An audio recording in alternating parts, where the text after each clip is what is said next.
자, 우리 1절, 2절 말씀 한번 같이 읽어보겠습니다. 예수께서 성령의 충만함을 입어 요단 강에서 돌아오사 광야에서 40일 동안 성령에게 이끌리시며 마귀에게 시험을 받으시더라. 이 모든 날에 아무것도 잡수시지 아니하시니 날수가 다음에 줄이신지라. 본문의 배경은 광야에서 일어나고 있는 일을 기록하고 있어요. 예수님은 지금 광야에서 40일간의 금식 기도를 막 마치셨습니다. 성령님은 예수님을 광야까지 인도하셨어요. 보니까 성령에게 이끌리시며 그랬어요. 그러니까 성령님이 40일 동안 광야에서 기도를 하신 예수님을 광야로 이끄시는 이유가 있겠지요. 광야로 인도하신 분은 마귀가 아니라 바로 성령님이셨다는 이야기예요. 그래서 성령님께서 이 험한 광야에 예수님을 이끌어 오신 이유가 있을 거예요. 예수님을 통해서 무엇인가 목적하시는 것이 있으셨다는 이야기죠. 그리고 마귀는 이 목적을 이루는데 꼭 필요한 도구로 지금 사용되고 있습니다. 그래서 마귀의 등장은 하나님께서 예수님을 통해서 무엇인가 이루고자 하시는 그 목적을 이루기 위해서 잠시 사용 중에 있다는 것을 알 수가 있습니다. 광야에 홀로 서 계신 예수님을 한번 생각을 해봅시다. 광야는 사람이 없는 곳이에요. 그곳에는 마을도 없고 먹을 것도 또 시장도 없습니다. 그리고 물도 쉽게 얻을 수 없어요. 밤이 되면은 뼛속까지 파고드는 추위, 그리고 낮이 되면은 피부를 태울 것 같은 뜨거운 태양이 바로 이스라엘의 광야입니다. 그래서 바람이 불 때마다 그 모래바람은 온 얼굴을 다 몰아칩니다. 어디를 둘러봐도 황량한 돌과 메마른 땅뿐입니다. 사람의 목소리는 전혀 들릴 수도 없고 거기는 예수님을 위로해 줄 만한 사람도 없습니다. 지금 예수님은 광야에 홀로 서 계십니다. 사람이 의지할 것이 없어졌을 때 사람은 자기 자신의 본 모습을 보게 됩니다. 평소에는 돈, 직장, 사람, 능력, 경험을 의지하면서 살아갑니다. 그런데 광야에서는 그것들이 하나도 소용이 없습니다. 그리고 마음속에 있는 두려움, 그리고 욕심, 원망, 불신앙이 적나라하게 드러납니다. 신명기 8장 2절에 보면은 너를 낮추시며 너를 시험하사 내 마음이 어떠한지. 그러니까 광야에 들어가면 누구든지 자기 자신의 마음이 어떤지를 알게 돼요. 내가 내 자신을 가장 잘 알게 되는 때가 바로 광야입니다. 아무도 없습니다. 사랑하는 사람도 없고 사랑해 줄 사람도 없어요. 예수님도 동일한 상황이세요. 이제 5장을 넘어가면서부터 예수님의 본격적인 공생의 기간이 시작되는데 그 공생의 기간이 시작되기 전에 성령님이 바로 먼저 예수님을 광야로 이끌어 가셨어요. 제자들도 없고 무리들도 없고 그곳엔 기적도 없고 오직 예수님, 하나님, 그리고 시험하는 사탄만 존재할 뿐입니다. 그래서 광야는 철저하게 홀로 서 있는 자리예요. 그래서 누구의 시선도 의식하지 않습니다. 그래서 이 광야에서는 사람보다 하나님이 더 가까운 곳이에요. 이것을 가르쳐서 키에로케고르라고 하는 사람이 댄 엥겔티라는 말을 썼어요. 바로 단독자라는 말이죠. 우리나라 말로 바꾸면 하나님 앞에 홀로 선 개인이라는 말이에요. 40일 금식 기도, 인간의 한계 상황이죠. 일주일 정도가 지나면 저장된 모든 에너지를 이제 스스로 사용합니다. 그리고 2주일, 3주일이 지나면서 근육량이 빠지기 시작하고 걸음걸이가 점점 무거워지기 시작합니다. 40일이 가까워질수록 몸은 마지막 남은 에너지를 사용해서 이제 내 생명을 유지하려고 합니다. 조금만 움직여도 숨이 차오르고 온몸에는 이미 힘이 다 빠져버렸습니다. 머리는 어지럽고 손발은 떨리기 시작하고 생각하는 것 자체도 귀찮아서 그 생각하는 것 자체도 에너지가 들어가기 때문에 그것마저도 스스로 포기할 수밖에 없습니다. 누가는 마지막 절에 이렇게 말합니다. 그 후에 줄이신지라. 이건 배가 고팠다는 뜻이 아닙니다. 이 원어를 보면 생명을 위협할 정도로 극심한 허기 증상을 나타내는 단어가 바로 줄였다라는 뜻이에요. 단순히 배고프다는 의미가 아닙니다. 예수님은 인간이 경험할 수 있는 가장 깊은 육체적 결핍의 자리에까지 지금 내려오신 겁니다. 바로 그 순간 마귀가 등장합니다. 놀라운 것은 마귀가 첫날 찾아오지 않았다는 거예요. 예수님이 힘이 좀 있을 때 20일째, 30일째 찾아오지 않았어요. 가장 지치고 배고프고 연약해지고 탈진되어진 바로 그때 마귀가 찾아왔어요. 그런데 여러분, 왜 하나님의 아들이신 예수님께서 굳이 이 험한 광야에서 시험을 받으셔야 했을까요?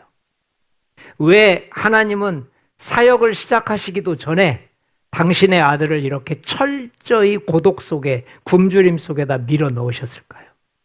이제 오늘 이 본문을 한번 풀어가면서 단독자로 서게 하시는 하나님의 신비를 깨닫게 되는 시간이 되시기를 축원드립니다. 자, 우리 3절, 4절 말씀 한번 읽어보겠습니다. 예수님을 통해서 도대체 성령 하나님은 무엇을 우리에게 보여주고 싶으셨을까? 자, 3절, 4절입니다. 마귀가 이르되 내가 만일 하나님의 아들이거든 이 돌들에게 명하여 떡이 되게 하라. 예수께서 대답하시되 기록된 바 사람이 떡으로만 살 것이 아니라 하였느니라.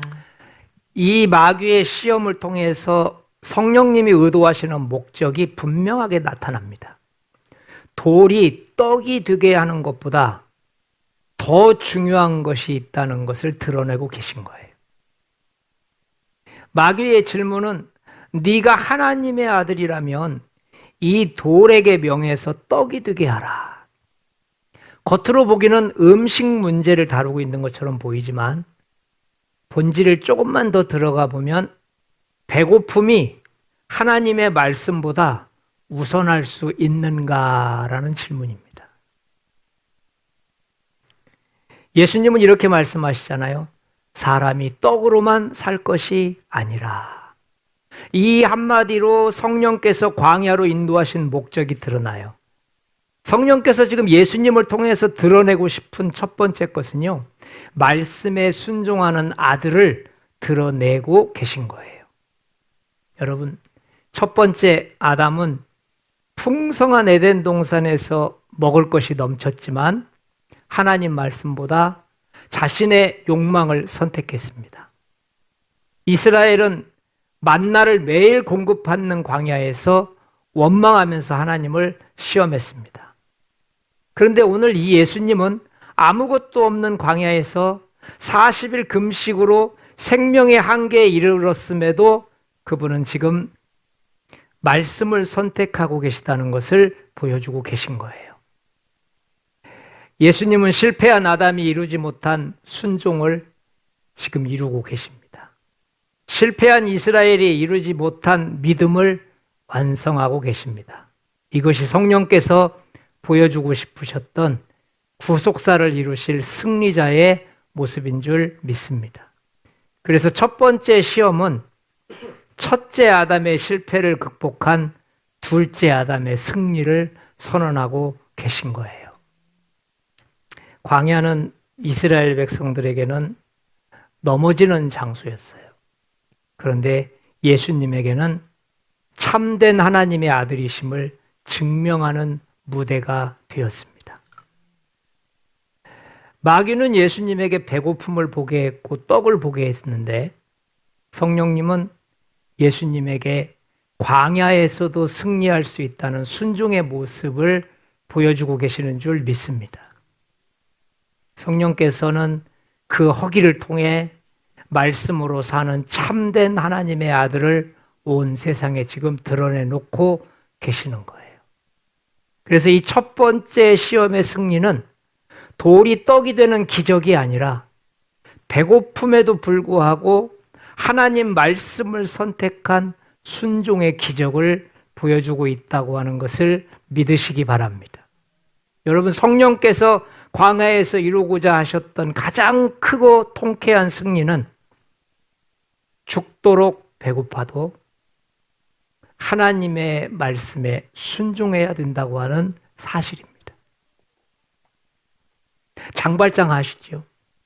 배고파서 빵 하나 훔쳐 먹지 않습니까? 사람은 무엇으로 사는가? 해밍웨이의 유명한 질문이죠. 그런데 오늘 예수님이 우리에게 보여주신 것은 사람이 40일을 굶주리고서도 마지막 선택해야 될 것은 먹고 입는 것이 아니고 주신 하나님의 말씀이라는 것을 믿으시기 바랍니다.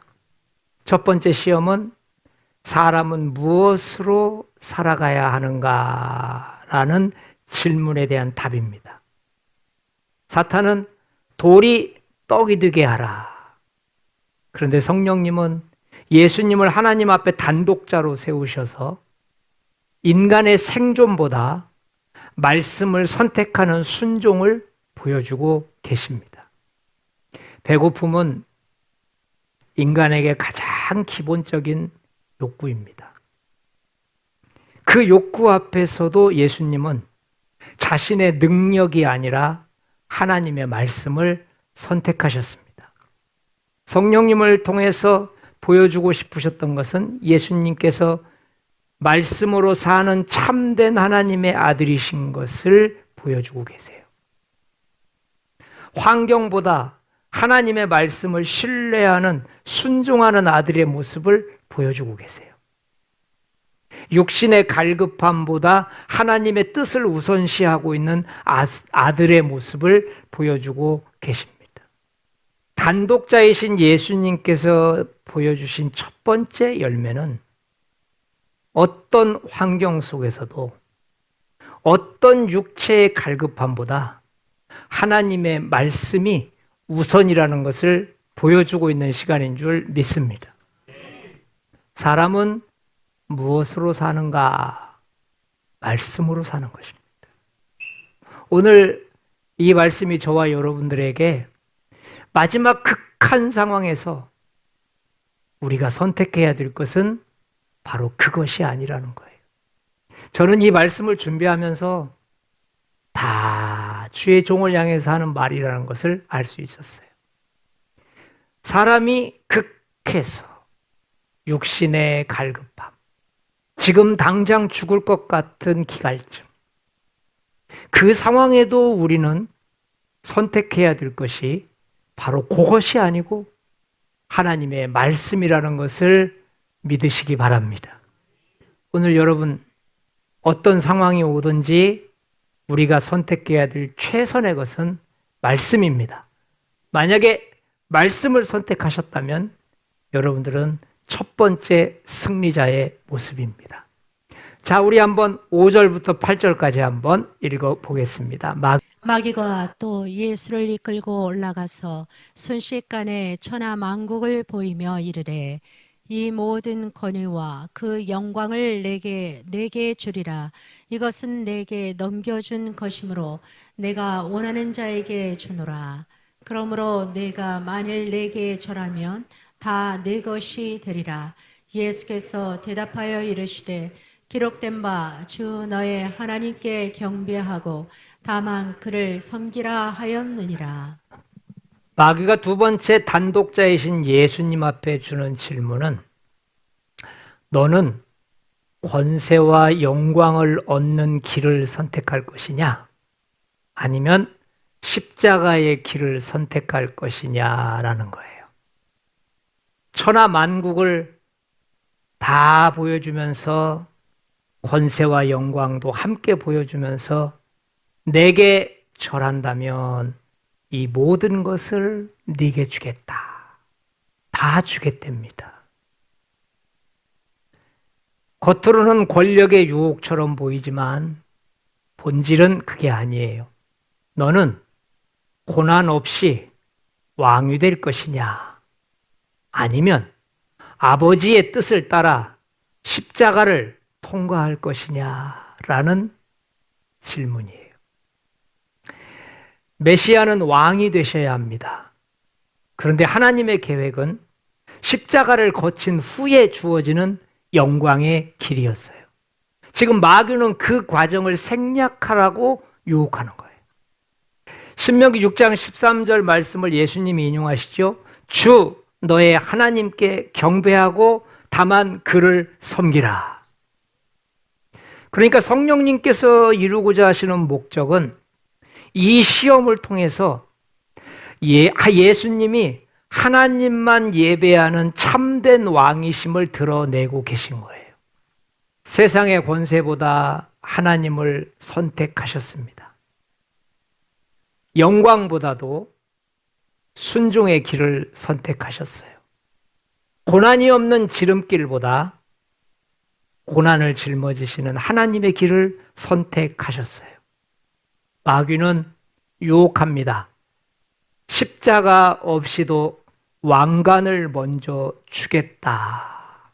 그게 바로 5절부터 8절까지의 시험입니다. 그런데 성령께서는 십자가를 먼저 지는 왕으로 만들어 주셨습니다. 여러분, 권세보다 예배를 선택하는 순간 참된 메시아의 길이 선포되었다는 것을 믿으시기 바랍니다. 두 번째 시험을 한마디로 말하면 너는 누구만 예배하는 사람이 될 것이냐라는 것입니다. 내게 절하면 천하 만국을 주겠다. 성령님은 예수님을 단독자로 세우셔서 하나님만 경배하는 절대적인 예배자의 모습을 보여주고 계십니다. 이 세상에는 세상의 권세와 영광을 선택한 주의 종, 세상의 모든 부귀 영화를 선택한 교회, 세상이 원하는 것의 성공의 가치에 도달해 있는 기독교, 얼마든지 찾아볼 수가 있지요. 그런데 예수님은 세상의 헛된 영광보다 하나님을 선택하시는 모습을 통해서 여러분과 제가 가야 될 길이 우리는 세상을 예배하는 자들이 아니고 하나님만 예배하는 자들이 돼야 된다는 줄 믿습니다. 하나님만을 예배하는 마음을 보여주셨어요. 성공보다 주신 말씀을 선택하는 믿음의 본을 보여주셨어요. 아무리 그 일이 힘들더라도 지름길로 가지 말고 하나님의 길을 묵묵히 걸어가는 메시아의 모습을 보여주셨어요. 그래서 이 두 번째 열매는 하나님만 예배하는 사람이 되라라는 거였어요. 우리 한번 9절부터 12절까지 말씀을 읽어보겠습니다. 또 이끌고 예루살렘으로 가서 성전 꼭대기에 세우고 이르되 내가 만일 하나님의 아들이거든 여기서 뛰어내리라. 기록되었으되 하나님이 너를 위하여 그 사자들을 명하사 너를 지키게 하시리라 하였고 또한 그들이 손으로 너를 받들어 내 발이 돌에 부딪히지 않게 하시리라 하였느니라. 예수께서 대답하여 이르시되 주 너의 하나님을 시험하지 말라 하였느니라. 한 문장으로 바꾸면 당신은 하나님을 신뢰하는 사람입니까? 하나님을 시험하는 사람입니까? 라는 말이에요. 마귀가 성전 꼭대기로 예수님을 데려가요. 그러면서 이번에는 마귀도 지기 싫어서 말씀을 인용합니다. 시편 91편에 나오더군요. 뛰어내리라. 하나님이 천사를 보내서 너를 보호하실 것이다. 이거 성경에 나와 있는 내용으로 지금 사탄이 예수님께 접근하는 거예요. 하나님을 믿는 것이 아니라 하나님을 시험해 보라는 것이죠.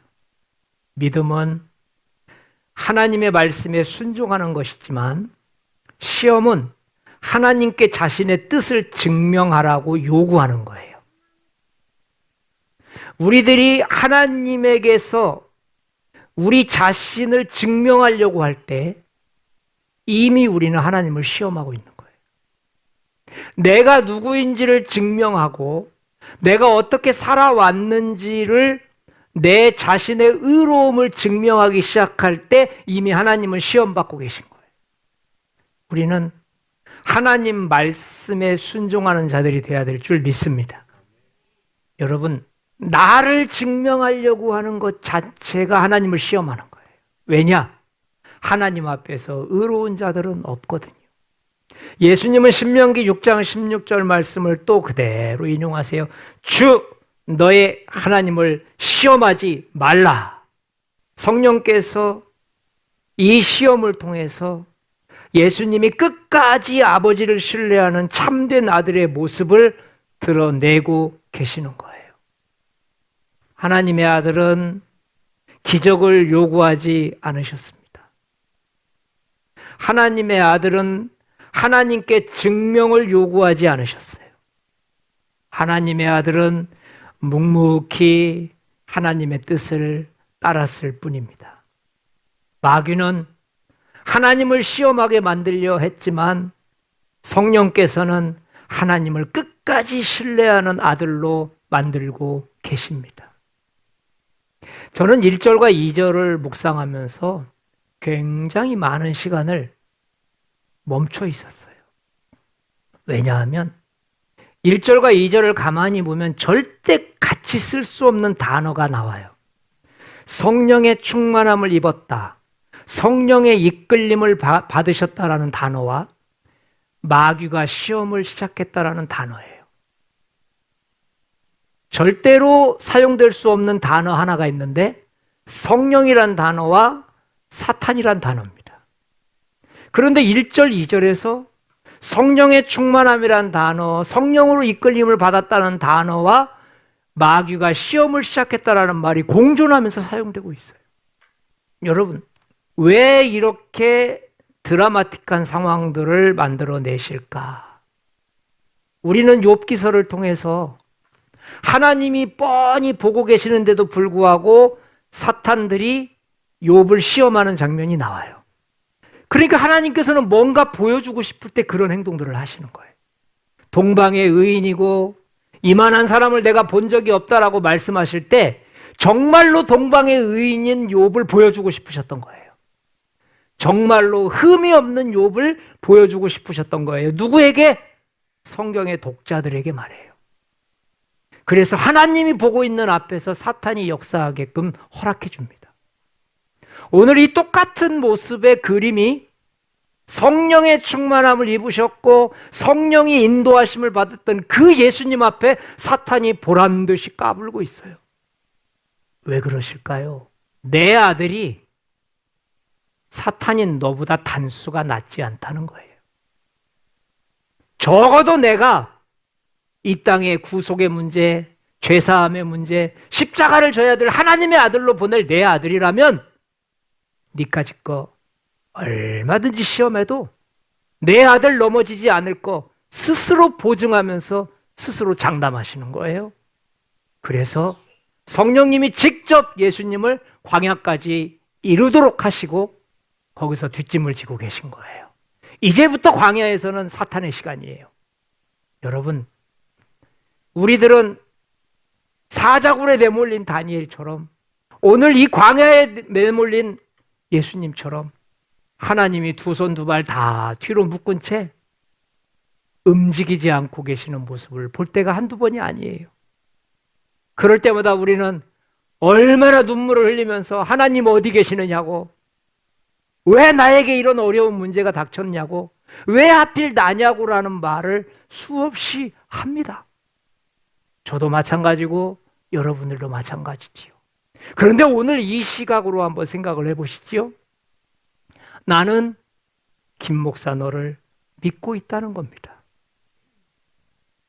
나는 장로, 권사, 안수집사, 집사, 난 너희들 믿고 있어. 적어도 너희들이 이 정도 시험으로는 넘어지지 않을 거라고 나는 믿어. 할렐루야. 그래서 뒷짐지고 계신 겁니다. 관심이 없어서가 아니고 나는 네가 이 정도 통과할 거라고 믿어. 김 목사, 야, 이 녀석아, 네가 벌써 목회한 지 몇 년인데 네가 이 정도 했잖아. 네가 입에서 하나님 이야기를 몇천 번 했고 하나님이 함께 하신다고, 하나님이 도와주신다고, 하나님이 우리 편이라고 너 성도들 앞에서 20몇 년 동안 했잖아. 근데 내가 너를 믿지 못하고 꼭 손을 대야 되겠니? 네 스스로 헤쳐나갈 거라고 믿는다. 예수님을 광야 한복판에 놔둬버리셨어요. 성령이 역사했다는 소리가 없잖아요. 예수님 혼자 그 길을 가고 계신 거예요. 그런데 예수님은 절대로 뒤지지 아니하시고 계속해서 말씀을 통해서 역사하시고 성령님을 의지하시고 마지막에는 주 너희 하나님을 시험하지 말라고 말씀하시면서 성부, 성자, 성령 하나님이 한 광야 안에서 공동체로 움직이고 있다는 것을 믿으시기 바랍니다. 우리에게도 그런 시간들이 필요합니다. 아무개 집사야, 내가 너 내버려 둔 거 아니야. 너를 믿고 있는 거야. 할렐루야. 너 이 정도 할 수 있어.